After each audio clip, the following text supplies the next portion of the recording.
भाजपा ने एक बार फिर से कांग्रेस पर बिटकॉइन घोटाले को लेकर निशाना साधा है। भाजपा के प्रदेश महामंत्री संजय श्रीवास्तव ने प्रेस ब्रीफिंग के दौरान कहा कि जहां भी भ्रष्टाचार होता है वहां कांग्रेस और कांग्रेस के नेताओं का नाम आना स्वाभाविक सी बात हो गई है। अब लोगों को आश्चर्य नहीं होता जब किसी भी भ्रष्टाचार में कांग्रेस के लोगों का नाम सामने आता है। इसी कड़ी में एक वीडियो सोशल मीडिया पर वायरल हो रहा है जिसमें कांग्रेस की पूर्व नेत्री बिटकॉइन घोटाले को लेकर छत्तीसगढ़ प्रदेश के पूर्व मुख्यमंत्री भूपेश बघेल पर आरोप लगाती नजर आ रही हैं। कांग्रेस के ऊपर लगातार भ्रष्टाचार के आरोप लगते आए हैं। झारखंड से लेकर महाराष्ट्र तक उसके सीधे तार पूर्व मुख्यमंत्री भूपेश बघेल से जुड़ते नजर आ रहे हैं। साथ ही उन्होंने कहा कि जब भी कोई घोटाला होता है तो भूपेश बघेल सबसे पहले खड़े हो जाते हैं और सीबीआई, ईडी जैसे एजेंसी पर सवाल उठाने लगते हैं।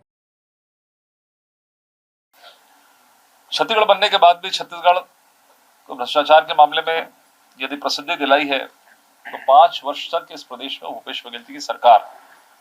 और उसको अब कहने की आवश्यकता नहीं है क्योंकि तमाम बड़े अधिकारी से लेके तमाम कांग्रेस के नेता जो उनके रिश्तेदार आज जेल की सलाखों के पीछे हैं, उनको जमानत तक नहीं मिल रही है।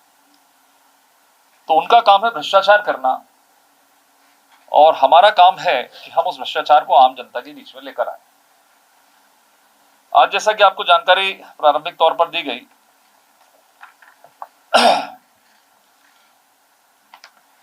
कि क्रिप्टो करेंसी जो बिटकॉइन का विषय है, वैसे तो देखा जाए छत्तीसगढ़ या देश में हम बात करें तो 90%, 99% लोग बिटकॉइन या फिर क्रिप्टो करेंसी जो कहते हैं, आप लोग जानते होंगे, उसको समझते ही नहीं कि ये किस तरह का विषय है और किस तरह के इसमें घोटाले हुए होंगे। लेकिन ये कहा जाता है, ये माना जाता है कि आकाश से लेके पाताल और जमीन से लेके आकाश तक जिन भी क्षेत्रों में इस तरह के कोई भी योजनाएं आती हैं, प्रोजेक्ट आते हैं, कोई विषय आते हैं, उसमें कहीं ना कहीं कांग्रेस उन घोटालों में लिप्त पाई जाती है। कल ही जिस तरीके से महाराष्ट्र चुनाव को लेकर, झारखंड के चुनाव को लेकर जो विषय सामने आया है, एक नेत्री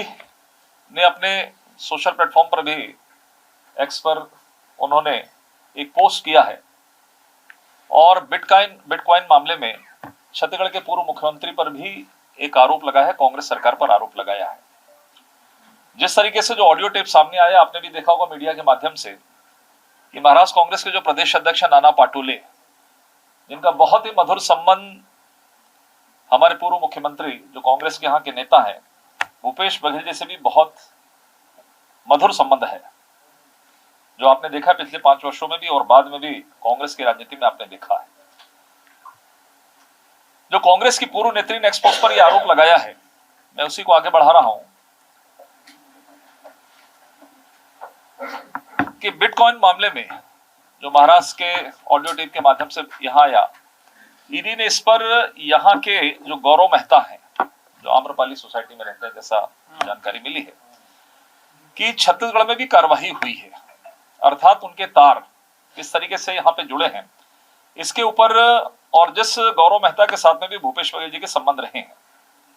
महादेव मामला तो आप सब लोगों को जग जाहिर हो गया है कि किस तरीके से कांग्रेस सरकार के जो आर्थिक मामले, हम महाराष्ट्र और झारखंड की क्या बात करें, झारखंड के अधिकारी भी जेल की सलाखों के पीछे शराब के मामले को लेके,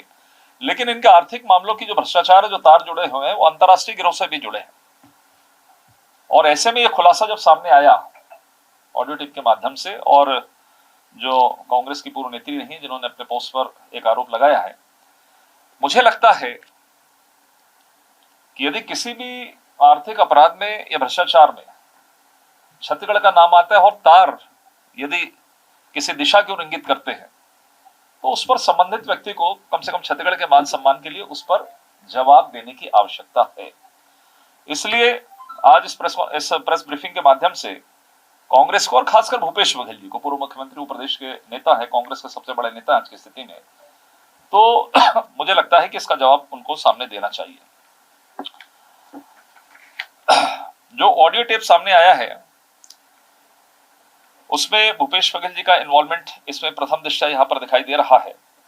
राज्य में कांग्रेस सरकार रहते भूपेश बघेल सरकार के द्वारा अन्य चुनावी राज्यों में जो कांग्रेस के भ्रष्टाचार के आरोप भी जो लगते रहे, जो सिद्ध भी हुए, कि एटीएम समझकर यहाँ से पैसे जाते रहे, 5 वर्षों के अंदर में यहाँ से पैसे जाते रहे, अन्य राज्यों में पैसे जाते रहे। और जो मैंने कहा कि शराब के मामले में जो चीजें हैं, जो लोग अंदर हैं और ये तार झारखंड तक जुड़े हैं, वो आप सबके सामने है। भ्रष्टाचार के साथ में सवाल ये है कि भ्रष्टाचार के हर आरोपी के साथ छत्तीसगढ़ से भूपेश बघेल जी का इन्वॉल्वमेंट क्यों पाया जाता है? क्या उन्होंने इसके लिए कोई डिग्री ली है या पीएचडी लिया है?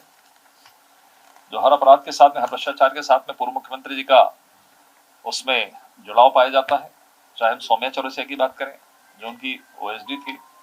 जो सबसे निकट होते मुख्यमंत्री के, जो आज जेल की सलाखों के पीछे हो, समीर बिश्नोई जी की बात करें, रानू साहू की बात करें, एजाज ढेबर के भाई अनवर ढेबर की बातचीत करें, जितने भी भ्रष्टाचार अपराध हैं उसमें कहीं ना कहीं कनेक्शन पाया जा रहा है। इसलिए इसमें भी पूरा संदेह नहीं, पुख्ता तरीके से, जिस तरीके से कांग्रेस के नेत्री ने इसमें वो किया है और गौरव मेहता पर यहाँ पर छत्तीसगढ़ के अंदर में जो उनके ऊपर में जांच की गई है, तो मुझे लगता है कि कहीं ना कहीं पूर्ववर्ती सरकार के जो मुखिया हैं उनके ऊपर इस तरह की चीजें चार्ज होती है। 5 साल तक लगातार हम लोगों ने, पिछले 5 वर्षों में हम घोटाले के खिलाफ आवाज उठाते रहे। उस पर यह कहा गया कि हम उनको बदनाम करना चाह रहे हैं, बहुत लोकप्रिय नेता है, ये है वो है, भूपेश है तो भरोसा है, तमाम प्रकार की प्रोपेगेंडा कांग्रेस के नेताओं ने किया। लेकिन आज सर्वथा सब चीजें सिद्ध हो रही हैं कि एक के बाद एक जो घोटाले हैं उसमें कांग्रेस के नेता हैं, साथ में इनकी इन्वॉल्वमेंट भी स्पष्ट रूप से दिखाई दे रहा है। आज कोई जेल पे है, कोई बेल पे है। मैंने जैसा कहा, अनिल टुटेजा छूट गया था नाम, उनका भी जोड़ लिया जाए तो अच्छा होगा। एजाज ढेबर जब जब एजेंसियां इन पर कार्यवाही करी, ये भी एक बड़ा आश्चर्य होता है कि कोई नेता है, जब जब कोई एजेंसियां जांच करती है, इस देश के अंदर में सीबीआई की बात करें या ईडी की बात करें, ये विश्वसनीय एजेंसियां हैं, लोगों को इन पर विश्वास रहता है। आरोप लगते हैं, आरोप प्रत्यारोप एक ये अलग बात हो सकती है, लेकिन जब जब कोई कार्रवाई हो, भूपेश बघेल जी सबसे पहले सामने आकर खड़े होते हैं। इसका कारण क्या है? इसका कारण क्या है? चाहे वो शराब का मामला हो, चाहे कोल का हो, चाहे जिसका हो, चाहे कोई अधिकारी का हो, नेता का हो, सबसे पहले संरक्षण के रूप में। इसीलिए हमारा यह आरोप सिद्ध होता है हमेशा, जो हम कहते हैं कि अपराधियों का संरक्षण, भ्रष्टाचारियों का संरक्षण माननीय पूर्व मुख्यमंत्री जी और कांग्रेस की सरकार के द्वारा किया गया। मैं तो यहां तक कहता हूं कि जो अभी हमारे ऊपर कुछ आरोप लगाने की कोशिश कांग्रेसी करते हैं कि हत्याएं हो रही है, लॉ एंड ऑर्डर की बातचीत है। पिछले 5 वर्षों में आपने छत्तीसगढ़ को अपराधगढ़ में तब्दील किया है, उनको जमीन पर पैर रखने आपने दिया है और उनको यहां स्थायित्व प्रदान किया है। उसको आज इस तरह की चीजें सामने आ रही है, उनको उखाड़ फेंकने के लिए हमारी सरकार लगी है। लेकिन ये कहीं ना कहीं 5 सालों का संरक्षण था, चाहे नक्सल के मामले को बोले, चाहे लॉ एंड ऑर्डर की बात करें, तो इसको उखाड़ने के लिए पूरी ताकत के साथ में हम काम कर रहे हैं। लेकिन उन्मुक्त रूप से ये अपराधी यहां पर काम करते रहे, इसीलिए लगातार ये भ्रष्टाचार के सामने आए। आज ये भी आश्चर्य होता है आपको, हमारे ऊपर हम यदि गलत बोल रहे हैं, अदालत है इस देश के अंदर में, न्यायालय व्यवस्था है, न्यायालयिक व्यवस्था है, उस पर आम जनता को विश्वास है। आखिर कोई सुनता नहीं तो न्यायालय में जाता है, लेकिन न्यायालय भी और अदालत इनको बेल क्यों नहीं दे रही है? 1.5, 2, 3 सालों से ये सब जेल के सलाखों के पीछे, लेकिन इनको बेल क्यों नहीं मिल रही है? क्या वहां भी हमारी मर्जी है क्या? तो मुझे लगता है ये स्पष्ट करते हैं कि सब जो मामले हैं इस भ्रष्टाचार में, ये सब के सब कांग्रेस के लोग, तात्कालिक कांग्रेस सरकार और उनके मुखिया, इसमें कहीं ना कहीं लिप्त पाए जा रहे हैं। मैं आज के प्रेस ब्रीफिंग का उद्देश्य यही था कि बिटकॉइन के जो मामला आया है कल ऑडियो के माध्यम से, और उसके बाद गौरव मेहता के संबंध, नाना पाटोले से संबंध, तो मुझे लगता है कि इस विषय पर सामने आकर, यदि इसमें ताकत है, यदि उस नेत्री ने पोस्ट किया है, आपके ऊपर में सवाल खड़ा किया, आपके संबंध बताया है गौरव मेहता से, तो इस पर सामने आकर, आप एक राजनीतिक दल के मुखिया हैं, पूर्व मुखिया रहे हैं, इस प्रदेश के मुखिया रहे हैं, आपको सामने आकर इस पर जवाब देने की आवश्यकता है।